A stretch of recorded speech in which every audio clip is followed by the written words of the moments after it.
విజయచంద్ర అన్నారు. సీతానగరం మండలం పూనుబుచ్చంపేట గ్రామంలో రైతులకు కొత్త పట్టాదారు పాసు పుస్తకాలు పంపిణీ చేశారు. రైతు సంక్షేమమే లక్ష్యంగా కూటమి ప్రభుత్వ పాలన సాగుతోంది. కొత్త సంవత్సరం సందర్భంగా రైతులకు కొత్త పట్టాదారు పాసు పుస్తకాలు అందజేస్తున్నట్లు ఎమ్మెల్యే బోనెలు చెప్పారు.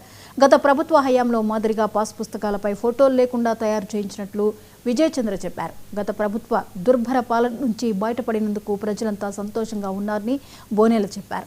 యువతకు ఉద్యోగ కల్పన, రైతులకు కొత్త పాసు పుస్తకాలు, సంక్షేమ పథకాలు అందిస్తున్న ఘనత కూటమి ప్రభుత్వానిదేనని ఎమ్మెల్యే చెప్పారు. ఈ కార్యక్రమంలో అధికారులు, కూటమి నాయకులు, కార్యకర్తలు, రైతులు పాల్గొన్నారు.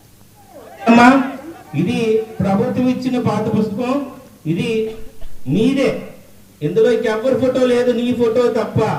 మీ ఫోటో తప్ప ఇంకెవరి ఫోటో కూడా లేదని విషయాన్ని మరొకసారి గుర్తు చేస్తున్నా. ఎందుకంటే ఇంతకు ముందు ప్రభుత్వం ఫోటోలు పిచ్చి ప్రభుత్వం. రామ మందిరం కాదు కానీ, బాత్రూమ్ కాదు కానీ, మీ ఇంటి గుమ్మం ముందు కూడా ఎవరి ఫోటోలు ఉండేవి. స్టిక్కర్లు అంటించారా? ఇంకా ఉన్నాయా? తీసారా?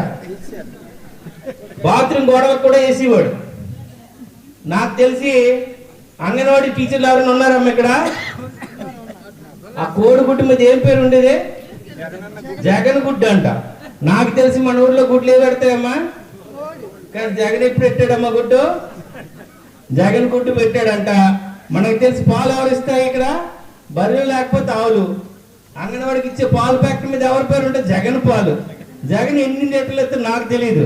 రాష్ట్రం మొత్తం లీటర్లు ఎలాగిచ్చాడు నాకు అర్థం అవదు. పాలు, గుడ్డు, పుస్తకం, హాస్పిటల్ బిల్లు, మన బాత్రూమ్ గోడ, మన తలుపు ఏది వదల్లా. అన్నిటికీ స్టిక్కర్లు అంటించి తీసుకునేవాడు. అన్నిటిపైన మీకు ఎంఆర్ఓ ఆఫీస్కి వెళ్ళి ఒక ఇన్కమ్ సర్టిఫికేట్ తీసుకోవాలన్నా, హాస్పిటల్కి వెళ్ళి మెడికల్ బిల్ తీసుకోవాలన్నా ఆయన ఫోటో అంటించుకునేవాడు. పని తక్కువ, పబ్లిసిటీ ఎక్కువ. కానీ చంద్రబాబు నాయుడు పని ఎక్కువ, పబ్లిసిటీ తక్కువ. ప్రజలకు ఏదైనా చేయాలి, ఈ ప్రజలను ఎలాగైనా ఉంచాలన్న గొప్ప ఉద్దేశంతోనే కూటమి ప్రభుత్వం నిరంతరం పనిచేస్తుంది. అంతేకాకుండా మన ఉత్తరాంధ్రకి ఎంతో మేలు చేశారు. ఉత్తరాంధ్ర వెనుకబడతాను, ఉత్తరాంధ్రే కదా.